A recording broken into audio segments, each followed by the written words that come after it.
Cassian Vellmore was a billionaire tech mogul with a spotless public image. Elira Moen was his secret mistress with dangerous ambitions. And Selene Vellmore, the pregnant wife they both declared dead, was very much alive and watching from the shadows, ready to unravel the web of betrayal that nearly cost her everything.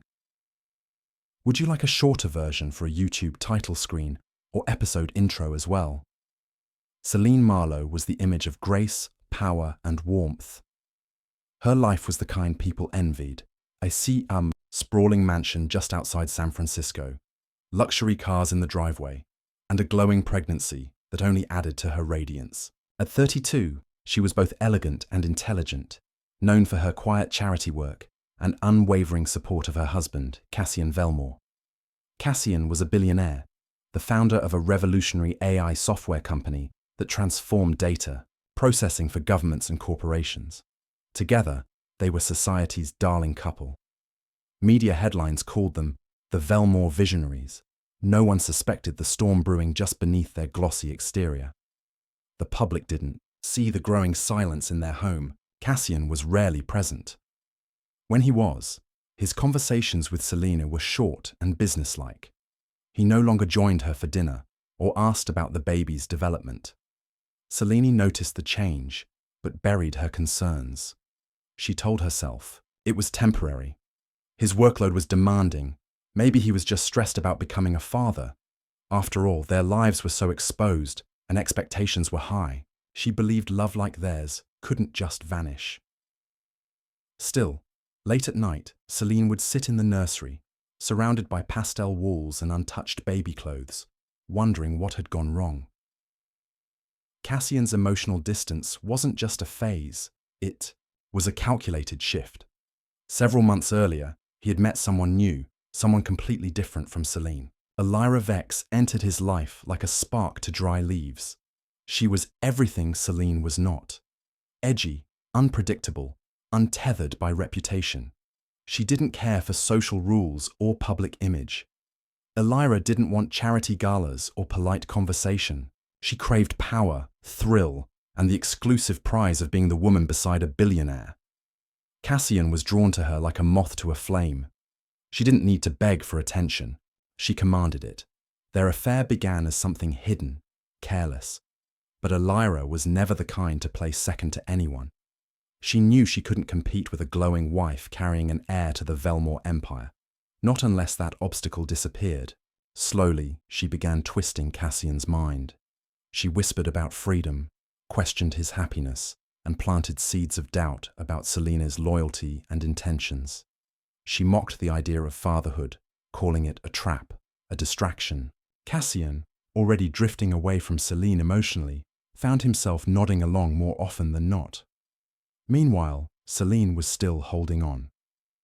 She planned a romantic dinner to celebrate their upcoming anniversary, but Cassian cancelled last minute, blaming a client emergency in Singapore. Days later, she saw photos online of him at an art exhibit with Elira, her hand on his chest, his smile unmistakably genuine.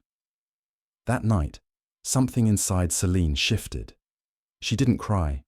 Instead, she sat in her bedroom, phone in hand, and began scrolling through old messages, bank records, and calendar entries.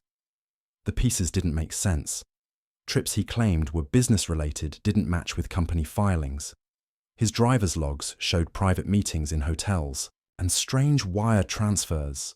Large, unexplained payments to a name she didn't recognize had started appearing in the account that once funded her charity projects.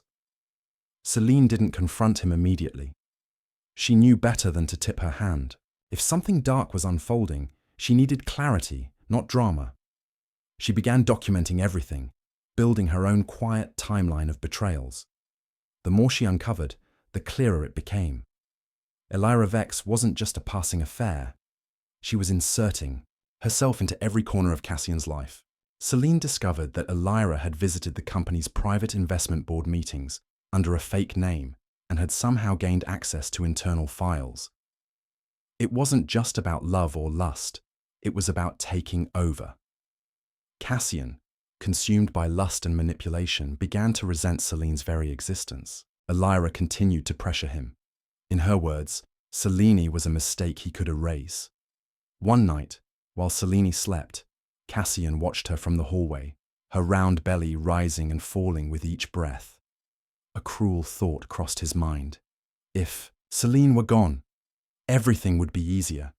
He could live without judgment, without legal battles, without splitting his fortune. And Elira, always 5 steps ahead, had already begun laying out a plan. One that would look like fate, not murder. Selene had no idea what they were planning, but she could feel the shift. She could feel the danger, close, quiet, and waiting. The mountain trip was Cassian's idea, presented to Selene as a chance to unwind before the baby arrived. He spoke with unusual warmth, telling her how much he missed their time alone. He suggested a private chalet nestled in the Sierra Nevada, mountains, far from the press, the business world, and the pressure of their public life. Selene, cautiously optimistic, agreed. She was desperate to believe he still cared, even a little. She packed carefully, folding soft sweaters and baby clothes, choosing Cassian's favorite teas and candles. Deep inside, she hoped the trip might fix what had broken between them. The drive up the mountain was serene at first. Snow clung to the branches like lace, and the narrow road coiled around the cliffs with a cinematic beauty. Cassian remained quiet behind the wheel, his eyes fixed. Ahead, expression unreadable. Selene tried to start conversations, but he gave only clipped replies. Her unease returned. The further they climbed, the more the air felt heavy, the silence between them thick with something she couldn't name.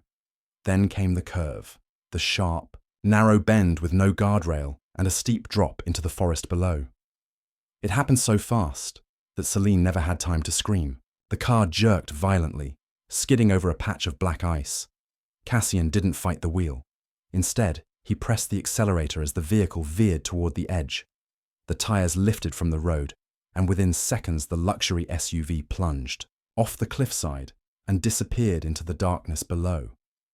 The crash was brutal. Metal twisted. Glass exploded. Flames followed. Cassian emerged from the wreckage moments later, limping and bleeding.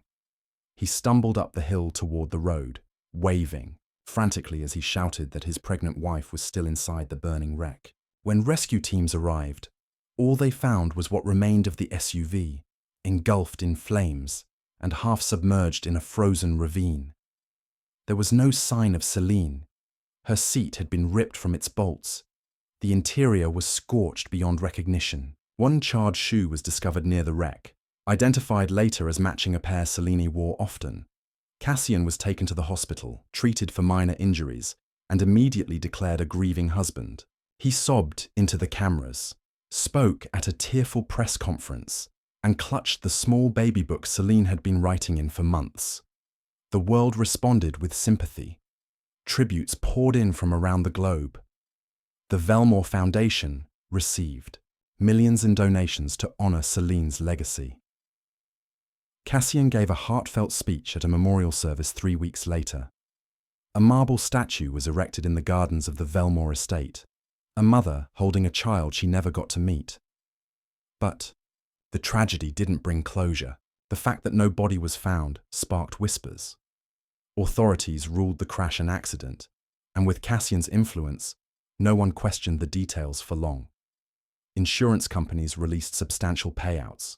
Selene's life had been insured for nearly $40 million, a policy updated just 2 months prior. The estate was quietly restructured. Her assets, including properties and trust funds, were folded into Cassian's holdings. As the public mourned, a shadow slipped into Cassian's life, Elira Vex. She appeared weeks after the memorial, attending corporate events in muted colors, always at Cassian's side but never officially acknowledged. Slowly, subtly, she moved into the Vellmore estate. Her wardrobe began to fill Selene's closets. She repainted the nursery in darker tones. The staff, unsure of her role, referred to her only as the guest. By the end of the 2nd month, Cassian no longer wore his wedding ring. He was photographed smiling again. The newspapers hinted at a new beginning for the grieving billionaire. But far away, hidden in a remote cabin in the backcountry, Selene Marlowe was alive. Thrown from the vehicle moments before it hit the ground, she had landed hard on snow-covered rocks, unconscious and broken. Her coat had caught on a branch, saving her from rolling deeper into the ravine. Hours passed before a passing hiker found her, nearly frozen and barely breathing. She was taken to a small rural clinic, unrecognizable from her injuries, with no ID or phone. With a fractured skull and swelling in her brain, she spent days in a coma. When she woke, she remembered flashes, the crash, Cassian's distant eyes, the fire. The doctors didn't know who she was. With no visitors or records, they called her Jane Doe. But Selene knew her name, and as the fog in her mind lifted, so did her purpose. She turned on the old hospital TV and watched the news. Her heart stopped when she saw Cassian's tearful speech. She watched the funeral, the statues, the headlines calling her the beloved late wife. And then she saw Elira, alive, smug, standing beside her husband. Selene didn't cry. She simply stared at the screen, her hand resting on her unborn child, and whispered a silent vow. They thought she was dead, but they had no idea what was coming. The days that followed were filled with pain, both physical and emotional. Selene's body ached from the impact, and her baby's health was a constant concern. The clinic she was in lacked proper prenatal equipment, but the doctor, a retired Army medic named Corbin Hale, was kind and resourceful. He didn't ask many questions.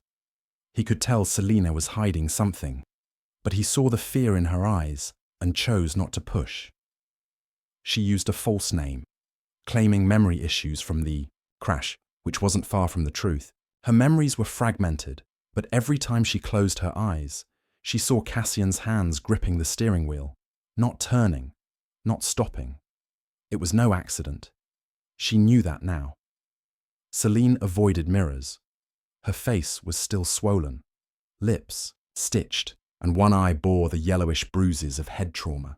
Her once glossy hair had been chopped short by nurses who had to remove shards of glass. She didn't look like herself, and that was a gift. No one would recognize her. The woman in the headlines was flawless, glowing, soft. The woman she now saw in the mirror was unpolished, hardened, and boiling with fury. She wasn't a grieving ghost. She was a survivor. By the second week, Selene began to plan. She asked Corbin for books and notebooks. She wrote everything she remembered. The road, the impact, the angle of the crash, Cassian's last words before it happened. Her instincts screamed that Elira was involved too. The way she slid into public view like a serpent, taking over everything Selene had built. Even from that cabin, Selene could sense the betrayal unraveling. When Corbin wasn't looking, she borrowed his old laptop and searched for news updates. She found more than she could stomach. Cassian had already claimed the insurance payouts. The life insurance policy she'd never even signed had gone through without hesitation. Elira was listed as a new executive consultant for Vellmore Tech and was already speaking on behalf of the company. Selene learned that her foundation had been quietly dissolved, her staff dismissed, and her personal art collection auctioned off. She was being erased, piece by piece, replaced by a woman who had seduced, deceived, and stolen her life. But they had made one mistake. They believed she would stay gone. Selene waited until her body was stable, her baby's heartbeat strong, and her thoughts clear. Then she asked Corbin for one final favor. She needed help disappearing. No more government records, no tracking. He looked at her for a long time before agreeing. He had done similar things before, for women fleeing violent partners, for soldiers escaping failed identities. He gave her new papers, a prepaid phone, and directions to a woman in the next town who could help with disguises. With a new identity, Rowena Cole, Selene left the clinic one cold morning just before sunrise. She traveled quietly by bus, then by train, covering her tracks. Her destination wasn't home, not yet. First, she needed evidence. If she went back now, Cassian could deny everything, call her delusional, even try to finish what he started. She had no legal ground. She was technically dead. If she wanted justice, she had to resurrect herself carefully and with power. She went to the one place Cassian would never suspect, his own past. She tracked down an old Vellmore intern named Imre Van, someone who had been let go quietly after discovering financial inconsistencies years ago. Imre remembered her and agreed to meet, shocked by her appearance but willing to help. He had kept backup files, out of paranoia or perhaps revenge, and still had access to a few server tunnels Cassian never patched. Through Imre, Selene unearthed encrypted documents, bank transfers, and voice messages between Cassian and Elira. It wasn't just an affair, it was conspiracy. They had discussed her death plainly, even laughed about how the fire would solve everything. Selene recorded every detail, transferred everything to secure drives, and backed it all up to cloud folders under anonymous names. She contacted a trusted lawyer under her new identity, arranging a secret plan in case anything happened to her. She didn't trust the police, not yet. Cassian's influence reached too far, and a single leak could alert him that she was alive. With the evidence in place, she booked a room at a discreet inn back in San Francisco, watching from a distance as Cassian and Elira attended a masquerade gala held in honor of Selene's memory. She wore a mask of sorrow, and he wore a smile of triumph. Selene watched from the shadows, standing behind a curtain on the balcony of a nearby building, her hand resting on her swollen belly. They thought she was ashes. They thought they'd won, but she was breathing, plotting, and almost ready. Selene spent the next several days studying her enemies like a hunter would its prey. Every movement, every statement, every photograph posted online was a breadcrumb in the trail of lies they had carefully constructed. Cassian and Elira had grown bolder in public. He now introduced her as a close advisor during press events, though their body language betrayed a deeper intimacy. They smiled too easily, touched too often, wore matching tones. It wasn't mourning. It was celebration disguised as grief. The city had embraced their false narrative, blinded by the glamour of money and influence. No one had questioned how. Swiftly, Elira had replaced Selene in Cassian's world. But Selene wasn't just watching. She was moving. She had changed her hair again, now dyed dark auburn and styled in sharp waves. Her posture had altered, more confident, more purposeful. The scar on her collarbone from the crash had faded, but she chose not to cover it. It reminded her of who she now was, not a victim, but the architect of their undoing. She walked through the city with measured calm, never staying in one place. Too long, always alert. Her child growing inside her was her anchor and her fire. She would not bring a life into a world where truth remained buried beneath Cassian's deceit. Selene contacted Owen Trask, an investigative journalist known for his obsession with corporate corruption and mysterious disappearances. He had once tried to write a story on the Vellmore Foundation's shady donations, only for his article to be killed by Cassian's legal team. Selene messaged him anonymously with one line, "She's not dead, and I can prove it." Within hours, he replied, cautiously intrigued. They met in the back of a bookstore after closing, the lights dim, the door locked behind them. She didn't reveal her real name at first, but she gave him the data, audio recordings, financial trails, time-stamped footage showing Cassian visiting Elira the day before the accident. Owen was stunned but professional. He verified what he could within 48 hours. The documents were real. The implications were explosive. He agreed to help, but Selene insisted on full control of when and how the story broke. She wasn't ready to go public yet. First, she needed to confront the truth in her own way, not just for justice, but to make sure they knew who had brought their empire down. As she continued gathering more evidence, Selene uncovered something that stopped her breath. Elira had filed legal documents for guardianship over the unborn child. She claimed that the child was hers and Cassian's, conceived via surrogate before Selene's tragic death. It was a lie so bold it nearly made Selene laugh. But there it was, filed with the court, signed, stamped. If she had remained hidden just a little longer, Elira could have taken legal custody of her baby once born, especially if Selene couldn't prove her own identity. The urgency sharpened. Selene worked quickly, scheduling a hidden camera consultation, with Elira posing as a PR assistant for a luxury magazine looking to feature power women of Silicon Valley. Elira, ever hungry for attention, agreed without hesitation. The meeting was staged in a borrowed office, with cameras installed discreetly. During the interview, Selene asked subtle questions about her rise within Vellmore Tech. Elira's vanity did the rest. She spoke carelessly, hinted at her relationship with Cassian long before Selene's death, and even joked about how life has a way of cleaning up the past. That soundbite was all Selene needed. She edited the footage and sent it to Owen anonymously. Along with it, she included a final warning. Release this only when I tell you, or if I disappear again.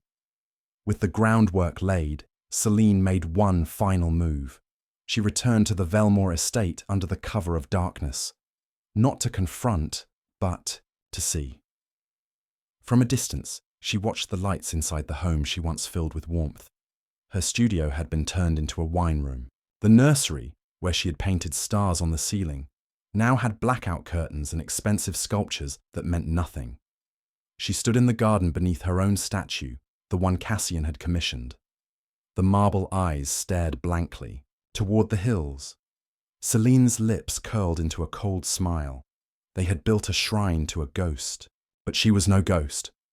The final stage was coming. The birth was near. Her body was ready, her mind sharper than ever. She didn't want revenge just to hurt them. She wanted the world to see what monsters looked like when stripped of wealth, power, and lies. Cassian had declared her dead. Elira had tried to steal her child. Together, they had rewritten her story.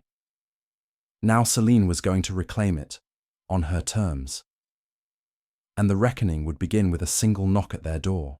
The day Selene returned to the world as herself, the sky was unusually clear. The sharp autumn wind cut through the city like a warning, but she felt no fear. Her bag was packed with every piece of evidence she had gathered over weeks of hiding. Documents, digital backups, photos, surveillance footage, and most importantly, a pre-recorded message telling her story in her own voice. Her lawyer, Owen Trask, and a court liaison had been summoned for a private meeting with the judge who had unknowingly signed the guardianship papers favouring Elira. Selene was about to do what Cassian and Elira never expected, reclaim her identity publicly and legally. She arrived at the courthouse wearing a black wool coat, no makeup, and her natural hair exposed, short, defiant, and untouched by vanity. Her swollen belly was impossible to hide now, and she didn't try. It was proof of life, proof of truth. The staff at the front desk blinked in disbelief as she gave her name, a name that had been listed as deceased for nearly 2 months. Phones buzzed in the background as whispers spread.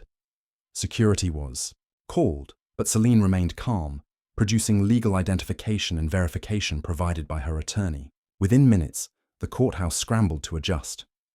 Meanwhile, Owen Trask released the expose article on every major news platform. The headline read, "Dead billionaire's wife returns, exposes murder plot and corporate fraud." Included were clips of Elira's interview, financial records showing forged insurance claims, and excerpts of audio calls between her and Cassian discussing how accidents clean up messy problems. The story spread like wildfire. Within an hour, the Vellmore tech stock plummeted. Journalists stormed the company's gates.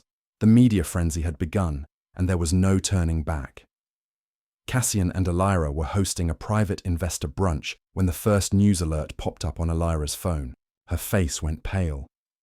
Cassian read over her shoulder, his expression tightening as if he'd been struck. Selene Vellmore found alive. Evidence suggests attempted murder and insurance fraud. The room fell into stunned silence as guests read, the breaking headlines aloud, many excusing themselves. A single call came through from his legal team, then another from the police. Selene didn't need to confront them herself. She had already spoken. Her silence had protected her. Her voice now would destroy them.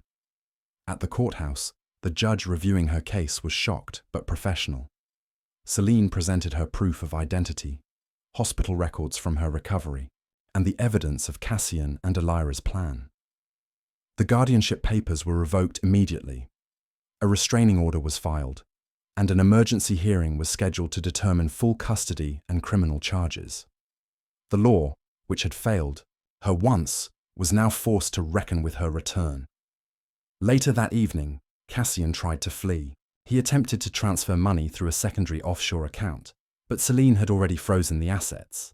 The server access Imra provided had included control over several dormant company authorizations. Cassian's accounts were locked, his passport flagged. As he drove toward a private airstrip, flashing lights surrounded his car. He was arrested on charges of attempted murder, conspiracy, insurance fraud, and falsifying a death certificate. Elira was picked up hours later, at her condo. Her smirk in the mugshot quickly vanished when she was shown the video footage she had unknowingly helped create.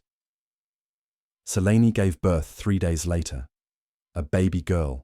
Strong lungs, healthy weight, and dark eyes that mirrored her own.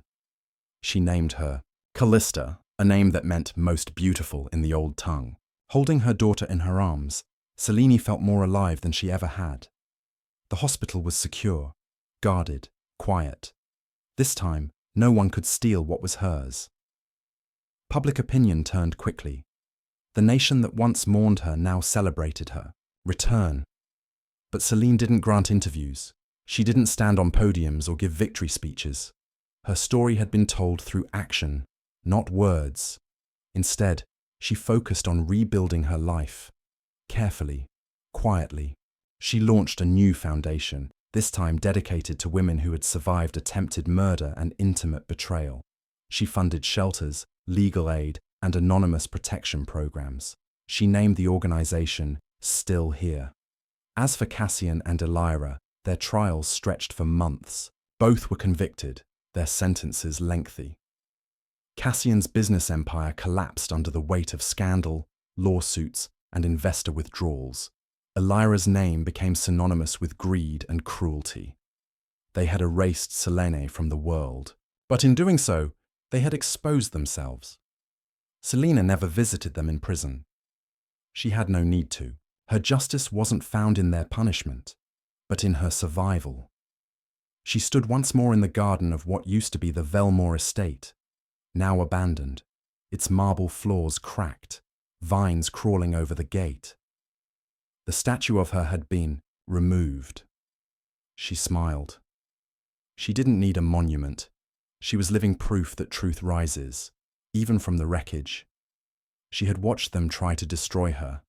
Now, she walked forward with her child, stronger than ever, unbroken, alive.